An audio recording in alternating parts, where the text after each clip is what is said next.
പ്രധാനമന്ത്രി നരേന്ദ്രമോദി 75-ാം വയസ്സിൽ രാഷ്ട്രീയത്തിൽ നിന്ന് വിരമിക്കുമോ? അതായത് മുൻ നേതാക്കളായ LK അദ്വാനി, മുരളി മനോഹർ ജോഷി ഉൾപ്പെടെയുള്ള നേതാക്കൾ വിരമിച്ച മോഡലിൽ അദ്ദേഹവും വിരമിക്കുമോ? ആ ചോദ്യം ഉയർത്തിയത് അരവിന്ദ് കെജ്രിവാൾ ആയിരുന്നു. ഈ വരുന്ന സെപ്റ്റംബറിൽ അദ്ദേഹത്തിന് 75 വയസ്സ് തികയുകയാണ്. അതുകൊണ്ട് പിന്നീട് ആ സമയത്ത് അമിത്ഷായെ പ്രധാനമന്ത്രിയാക്കുമെന്നായിരുന്നു കെജ്രിവാളിൻ്റെ ആരോപണം.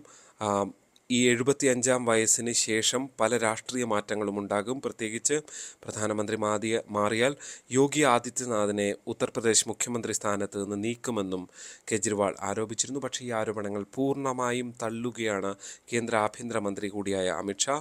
അതായത് ഈ ടേമും പൂർണ്ണമായും മോദി തന്നെ ഭരിക്കും, 3-ാം തവണയും മോദി തന്നെ ഭരിക്കുമെന്നാണ് അദ്ദേഹം വ്യക്തമാക്കുന്നത്. അതായത് മോദിക്ക് ഇപ്പോൾ റിട്ടയർമെൻ്റ് ഇല്ല എന്ന് അമിത്ഷാ ഉറച്ചു പറയുകയാണ്.